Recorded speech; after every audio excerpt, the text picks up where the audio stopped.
Olá, hoje a gente vai mergulhar numa questão teológica fascinante. Como é que as três grandes fés abraâmicas, judaísmo, cristianismo e islamismo, se relacionam com o Deus da Bíblia hebraica? A análise que vamos seguir se concentra em uma pergunta bem específica para tentar desvendar isso. Certo. A pergunta que guia toda essa análise é puramente teológica. Não é social, nem legal, nada disso.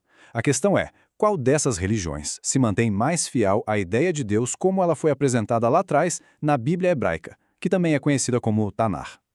Então, para poder responder essa pergunta, a análise precisa de um ponto de partida, né? Uma espécie de régua para comparar as três religiões. Nesta primeira parte, a gente vai entender qual é essa base e como ela é usada para avaliar cada uma dessas fés. E essa régua, esse ponto de partida para toda a comparação, é o Tanar, a Bíblia hebraica. Ele que vai servir como padrão de referência. As teologias do judaísmo, islamismo e cristianismo vão ser olhadas de perto com base na visão de um Deus único, ou seja, no monoteísmo que a gente encontra nesse texto original. E olha que interessante, a análise começa juntando duas fés que, à primeira vista, parecem bem distintas. Vamos explorar agora por que o judaísmo e o islamismo são vistos aqui como tendo uma base teológica em comum, estabelecendo o ponto de partida para nossa comparação. O ponto-chave aqui é a estrutura teológica que eles compartilham. Segundo essa análise, tanto o judaísmo quanto o islamismo adoram um Deus único e indivisível, e os dois recebem a mensagem dele através de um profeta humano. Os profetas são diferentes, Moisés de um lado, Maomé do outro, mas a estrutura Deus e profeta é a mesmíssima. E essa imagem aqui ilustra perfeitamente o argumento. A discordância entre judaísmo e islamismo não é sobre quem é Deus, mas sim sobre quem é o profeta. Exatamente por isso que, nessa perspectiva teológica, o islamismo é considerado incorreto, claro, mas não idólatra, porque a ideia de um Deus único permanece intacta. Agora a análise muda o foco completamente. O holofote vai para o cristianismo, que é apresentado não como uma simples variação, mas como uma mudança fundamental em relação àquela base que a gente acabou de ver. Vamos entender por que essa distinção é tão crucial. E aqui o argumento faz uma distinção muito importante. A fonte diz que o cristianismo não se trata de uma simples adição àquela estrutura, como foi no caso do islamismo. A mudança é vista como algo muito mais profundo, algo que mexe na própria fundação. E aqui está a tese central da análise. O cristianismo não introduz apenas um novo mensageiro. Ele, na verdade, redefine a própria identidade de Deus, colocando a figura de Jesus no centro absoluto de sua teologia.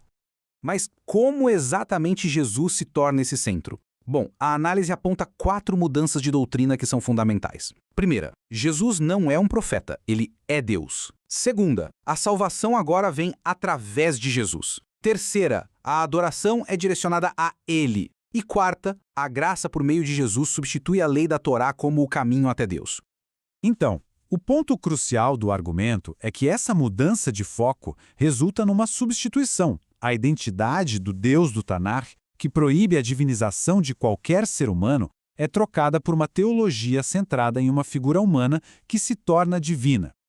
Essa mudança teológica nos leva ao que a análise descreve como o clímax do seu argumento. Nessa sessão, a gente vai ver as consequências dessa nova estrutura, que é caracterizada como uma ruptura total com o passado. Este quadro resume visualmente a análise inteira. De um lado, temos judaísmo e islamismo, os dois alinhados na fidelidade ao monoteísmo original. Do outro, o cristianismo, com uma estrutura diferente, onde Jesus é apresentado como o próprio Deus. A conclusão, dentro dessa lógica, é que essa estrutura se desvia do monoteísmo do Tanar. Dito de forma bem direta, a conclusão desta análise é que o cristianismo não dá continuidade à tradição do Deus do Tanakh.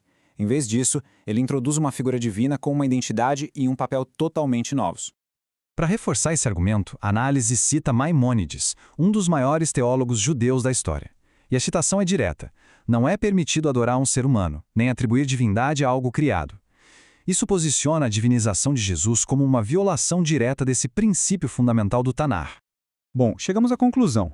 Nesta parte final, vamos resumir a divergência principal e a mensagem final que essa análise teológica nos apresenta. Este resumo final deixa as três trajetórias bem claras. Primeiro, o judaísmo, que continua seu curso. Segundo, o islamismo, que proclama o mesmo Deus, mas com um novo profeta. E terceiro, o cristianismo, que, segundo o argumento, muda a identidade de Deus ao divinizar Jesus. E assim, a análise termina com uma afirmação bem forte. A mudança teológica no cristianismo não é vista como uma evolução, e sim como uma ruptura completa, um desvio total da doutrina monoteísta original da Bíblia hebraica. No final, tudo se resume a esta pergunta: a mudança do cristianismo foi uma continuação da revelação divina ou uma ruptura fundamental? É uma questão que gira inteiramente em torno da identidade de Deus, e essa reflexão, segundo esta análise, define tudo.